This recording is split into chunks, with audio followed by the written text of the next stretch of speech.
चलिए स्टूडेंट्स, हम लोग क्वेश्चन नंबर 11 को सॉल्व करते हैं। देखिए क्वेश्चन नंबर 11 में हमसे क्या कहा जा रहा है। क्वेश्चन नंबर 11 में कहा जा रहा है एक नहर के तट पर एक टीवी टावर ऊर्ध्वाधर खड़ा है। टावर के ठीक सामने दूसरे तट के एक अन्य बिंदु से टावर के शिखर का उन्नयन कोण 60 डिग्री है। इसी तट पर इस बिंदु से 20 मीटर दूर और इस बिंदु को मीनार के पाद से मिलाने वाली रेखा पर स्थित एक अन्य बिंदु से टावर के शिखर का उन्नयन कोण 30 डिग्री है। आकृति 9.12 देखिए, यहाँ पे देखिए हमारे पास 9.12 दिया है। हमें इस आकृति 9.12 को देखना है और क्या कहा जा रहा है, टावर की ऊंचाई और नहर की चौड़ाई ज्ञात कीजिए। हमें क्या ज्ञात करना है, हमें टावर की ऊंचाई और नहर की चौड़ाई ज्ञात करना है। तो चलिए स्टूडेंट्स, हम लोग इसको सॉल्व करते हैं। सबसे पहले हम लोग समझ लेते हैं कि ये जो क्वेश्चन है क्या कह रहा है। क्वेश्चन कह रहा है एक नहर के तट पर एक टीवी टावर ऊर्ध्वाधर खड़ा है। तो ये हमारा क्या है, ये हमारा टीवी टावर है और ये समझ लीजिए क्या है, हमारा नहर है। ये हमारा क्या है, ये हमारा नहर है। और ये जो नहर है, इस नहर के एक तट पर समझिए नहर होता है इस तरीके से, और इसका एक किनारा ए हो गया, और ये जो किनारा है इस किनारे पर एक टीवी टावर कैसा खड़ा है, ऊर्ध्वाधर खड़ा है। नेक्स्ट, टावर के ठीक सामने ये टावर है, इसका ठीक सामने क्या होगा, कुछ इसी तरफ होगा। सामने दूसरे तट पर ये देखिए हमारा नहर का पहला तट है, ये नहर का एक तट है, और ये यहाँ नहर का दूसरा तट है। नहर के दूसरे तट पर ठीक सामने, यानी कि इसके ठीक सामने एक अन्य बिंदु से एक कोई दूसरा बिंदु है। टावर के शिखर का उन्नयन कोण, यानी कि जब यहाँ से टावर को ऐसे देखा जाता है, देखिए ये टावर का शिखर है और ये टावर के सामने नहर के दूसरे तट पर एक बिंदु है। जब यहाँ से देखा जाता है इस टावर के शिखर को, तो क्या मिलता है हमें, जो उन्नयन कोण है वो कितना है, 60 डिग्री है।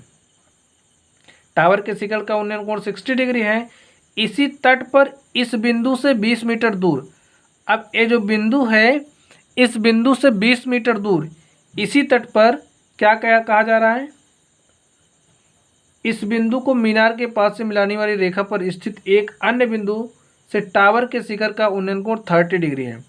ये हमारा इस बिंदु से 20 मीटर दूरी पर एक दूसरा बिंदु है, इस तरीके से है। और यहाँ से जो इस शिखर का उन्नयन कोण है वो कितना है, वो उन्नयन कोण 30 डिग्री है। हमसे कहा जा रहा है ये जो टावर है इस टावर की ऊंचाई हमें बतानी है, और यहाँ पे देखिए ये जो नहर है हमें इस नहर की चौड़ाई बतानी है। तो हम लोग मान लेते हैं टावर की ऊंचाई क्या है, h है, और यहाँ पे ये जो नहर है नहर की चौड़ाई क्या है, x है। लिखिए, माना टावर की ऊंचाई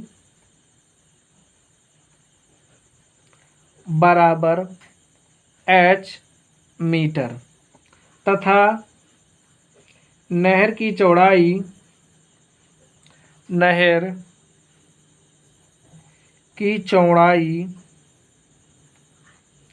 बराबर x मीटर। हमने इतना मान लिया। चलिए अब हम लोग देखते हैं। देखिए हम लोग देखेंगे समकोण त्रिभुज ए बी सी में, किसमें, समकोण त्रिभुज ए बी सी में। देखिए समकोण त्रिभुज ए बी सी में क्या हो जाएगा, लिखिए समकोण त्रिभुज ए बी सी में, ए बी सी में क्या है, देखिए ए में थीटा पता है, देखिए यहाँ पे थीटा पता है, थीटा के सामने की भुजा क्या हो जाएगी, लंब, और यहाँ पे ए क्या है, आधार, यानी कि हमें लंब और आधार का अनुपात पता है। तो लंब और आधार का अनुपात क्या होता है, हमारा tan थीटा होता है, और थीटा यहाँ पे है 60 डिग्री। तो यहाँ से tan 60 क्या हो जाएगा, h/x, और tan 60 डिग्री का वैल्यू कितना होता है, √3।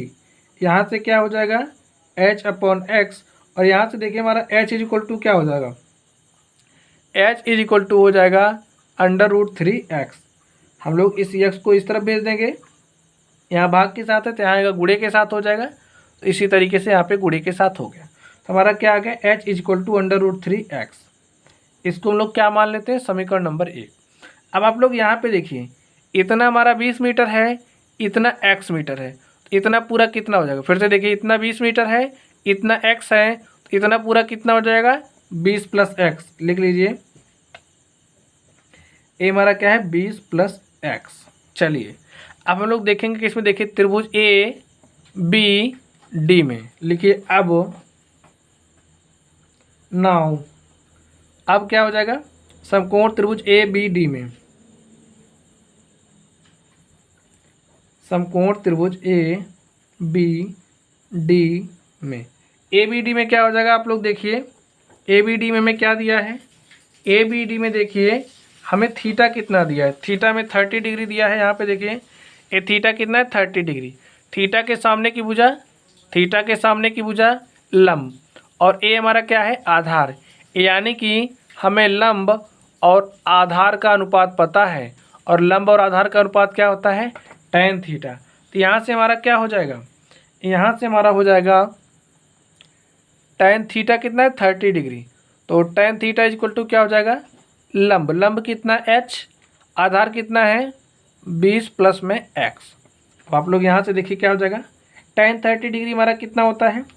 tan 30 डिग्री का वैल्यू होता है हमारा 1/√3, और यहाँ से क्या हो जाएगा? h अपॉन में 20 प्लस x। इस 20 प्लस x को इधर भेजिए, इधर भाग के साथ है तो इधर जाएगा, गुणे के साथ हो जाएगा। क्या हो जाएगा? 1 इंटू में 20 प्लस x, यही हो जाएगा। चलिए इसको इस तरफ भेज दीजिए, तो इधर भाग के साथ है, इधर आएगा, गुणे के साथ हो जाएगा, तो क्या हो जाएगा? √3h। तो यहाँ से देखिए 20 plus x is equal to √3h, और यहाँ से देखिए क्या हो जाएगा? ये जो हमारा समीकरण 1 है, समीकरण 1 से h का मान हम लोग इसमें रख देंगे। ठीक है, चलिए हम लोग इसको मान लेते हैं समीकरण नंबर 2। लिखिए समीकरण 1 से h का मान समीकरण 2 में रखने पर, समीकरण 1 से h का मान समीकरण 2 में रखने पर, समीकरण 2 में रखने पर देखिए क्या हो जाएगा? समीकरण 2 हमारा यही है, इसमें हमें क्या रखना है? इसमें हमें h का वैल्यू रखना है। तो h का वैल्यू रख दीजिए। देखिए हमारा h इज इक्वल टू क्या है? h इज इक्वल टू हमारे पास है √3x। क्या है? h is equal to √3x। तो इसमें हम लोग h के स्थान पे √3x लिख देंगे। तो लिख दीजिए क्या हो जाएगा? √3 इंटू में x। इतना हो गया। चलिए हम लोग इसको हल कर लेते हैं। देखिए इस √3 से आप इसमें मल्टीप्लाई कर देंगे तो क्या हो जाएगा? √3 इंटू में √3 क्या हो जाएगा?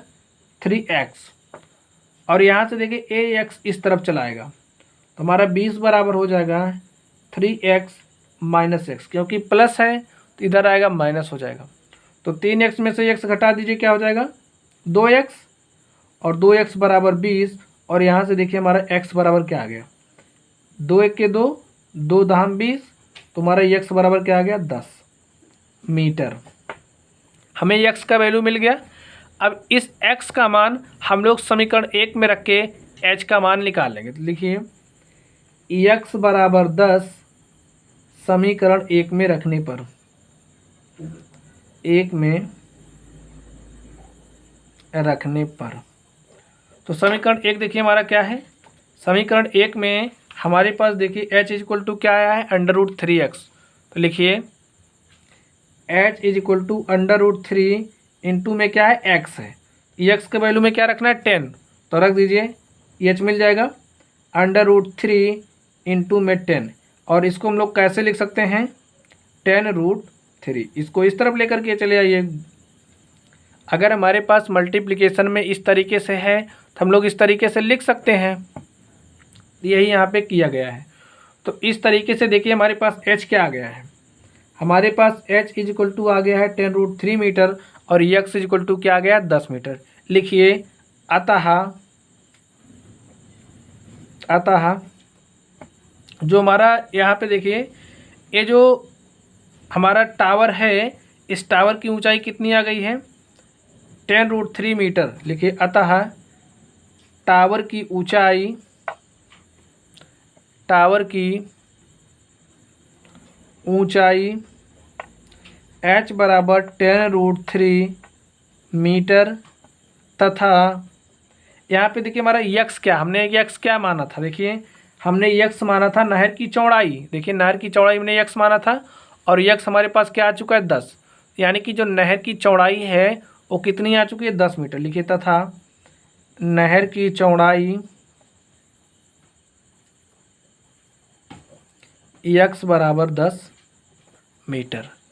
और यहाँ पे देखिए नहर की चौड़ाई ए हमारा यक्स था, ए हमारा यक्स कितना आ चुका है 10, ऊंचाई कितनी आ चुकी है 10√3 मीटर। तो स्टूडेंट्स यही हमारा सॉल्यूशन हो गया। तो माय डियर स्टूडेंट्स, इस तरीके से हमने क्वेश्चन नंबर 11 को सॉल्व किया। तो चलिए गाइस, आप लोग पढ़ते रहिए। अगर आप लोगों को कोई भी डाउट हो तो आप लोग कमेंट बॉक्स में कमेंट करना। वीडियो पसंद आए तो वीडियो को लाइक करिएगा और चैनल पर नए हो तो चैनल को सब्सक्राइब करिएगा। चलिए गाइस, आप लोग पढ़ते रहिए। Thank you.